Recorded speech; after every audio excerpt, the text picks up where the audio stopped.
जय श्री कृष्णा। उम्मीद है आपने इससे पहले का अध्याय जरूर सुना होगा, जिसके आगे का वृत्तांत आज की इस वीडियो में आप सुनने वाले हैं। आपने सुना था कि किस प्रकार देवराज इंद्र ने दिति के गर्भ में प्रवेश कर लिया था और उनके गर्भस्थ शिशु को मारने का प्रयास किया था। अनगिनत टुकड़े होने के बाद भी वह गर्भस्थ शिशु जीवित रहा। अगस्त मुनि ने देवराज को श्राप दिया ही दिया, साथ ही दिति ने जो श्राप दिया उसका वृत्तांत अब आप सभी सुनिए। दिति ने कहा, हे इंद्र, तूने मेरे बच्चों को मारकर कोई पुरुषार्थ नहीं किया है। जा, मैं तुझे श्राप देती हूँ कि तू राज्य से भ्रष्ट हो जाएगा। उसी समय वहां प्रजापति कश्यप जी भी आ पहुंचे। अगस्त मुनि के मुख से इंद्र की यह कुत्सित चेष्टा सुनकर उन्हें भी बड़ा दुख हुआ। कश्यप जी कहने लगे, बेटा, गर्भ के बाहर निकलो। तुमने ये क्या पाप कर डाला? उत्तम कुल में उत्पन्न पुरुष कभी पाप में मन नहीं लगाते। पिता का ये आदेश सुनकर वज्रधारी इंद्र गर्भ से बाहर निकले। उस समय लज्जा के मारे उनका मुंह नीचे हो रहा था। वे बोले, पिताजी, जिस साधन से मेरा कल्याण हो अब वह बताइए, मैं उसे अवश्य करूंगा। तब कश्यप जी लोकपालों के साथ मेरे पास आए और हे नारद, सभी बातें बताकर पूछने लगे कि हे ब्रह्मा जी, दिति के गर्भ की शांति, गर्भस्थ बालकों की इंद्र के साथ मित्रता, उन बालकों की निरोगता, इंद्र की निर्दोषता तथा अगस्त के दिए हुए श्राप का क्रमशः उद्धार कैसे हो।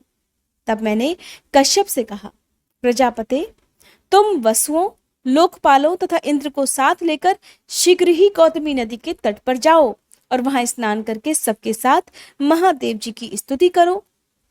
फिर शिव की कृपा से सबका कल्याण ही होगा। अच्छा, ऐसा ही करूंगा। ऐसा कहकर कश्यप मुनि गौतमी नदी के तट पर चले गए और देवेश्वर भगवान शिव की स्तुति करने लगे। समस्त दुखों को दूर करने के लिए दो ही देवता समर्थ बताए गए हैं, एक तो परम पवित्र गौतमी नदी और दूसरे करुणानिधि शिव। कश्यप जी बोले, देवेश्वर शंकर, मेरी रक्षा कीजिए। लोक वंदित परमेश्वर, मेरी रक्षा कीजिए। सबको पवित्र करने वाले वागीश, रक्षा कीजिए। सर्पों का आभूषण पहनने वाले शिव, रक्षा कीजिए। धर्म स्वरूप वृषभ पर सवारी करने वाले हे देवता, रक्षा कीजिए। तीनों वेद जिनके नेत्र हैं ऐसे भगवान त्रिलोचन, रक्षा कीजिए, रक्षा कीजिए।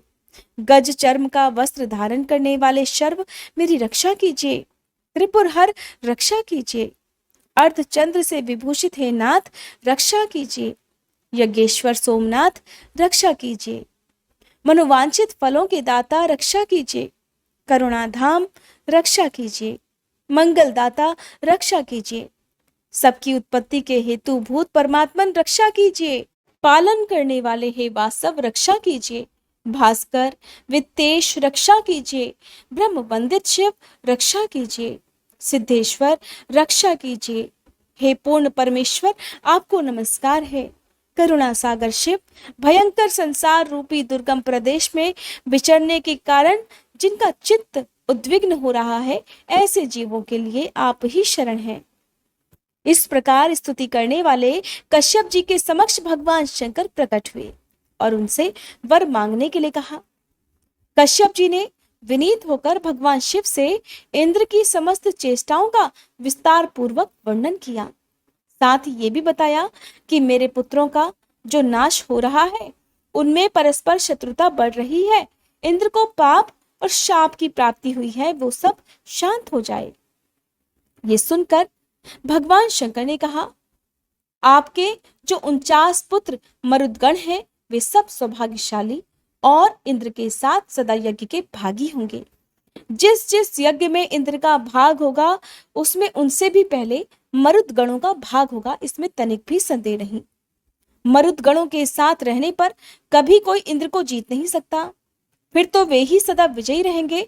इतना कहकर शंकर जी ने मुनि श्रेष्ठ अगस्त से कहा, मुने, तुम शचीपति इंद्र पर क्रोध मत करो। हे महामते, शांत हो जाओ। मरुदगण अमर हो गए। फिर दिति से भी शिवजी ने कहा, देवी, मेरे एक ऐसा पुत्र हो जो तीनों लोकों के ऐश्वर्य से सुशोभित रहे। इस बात का चिंतन करती हुई तुम तपस्या में प्रवृत्त हुई थी। तुम्हारा वह मनोरथ अब सफल हो गया।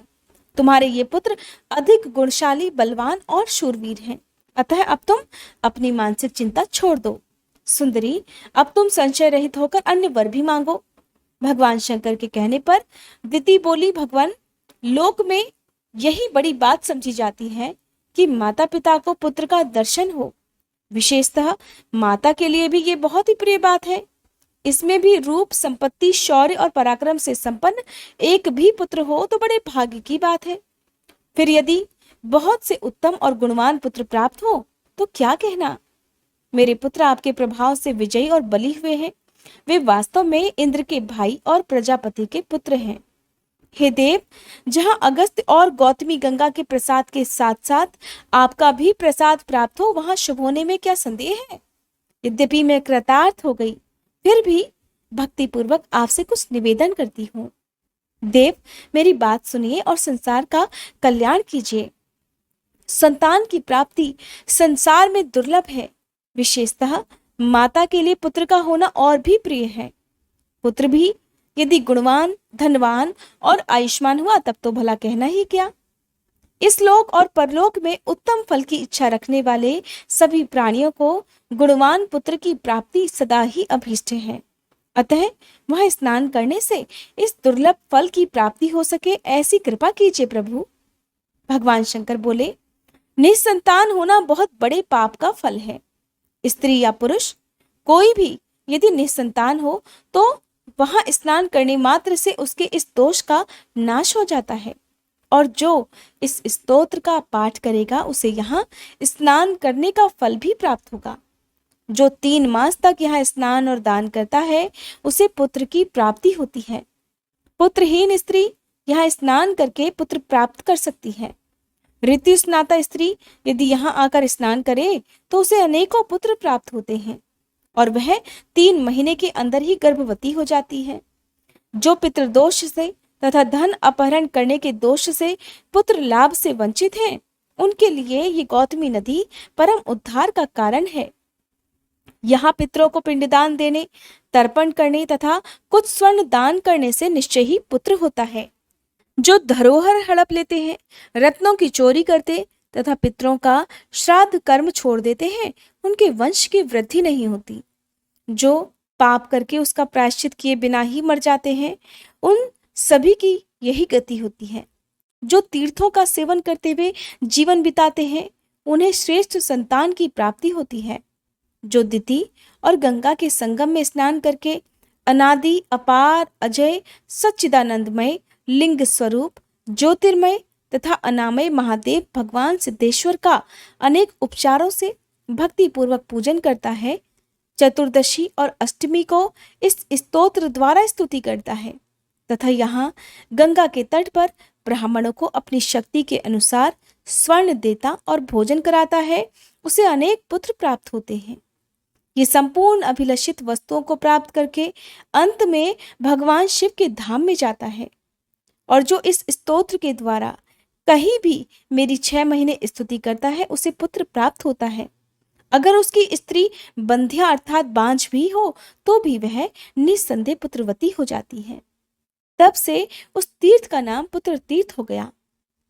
वहां स्नान दान आदि करने से समस्त कामनाओं की पूर्ति होती है।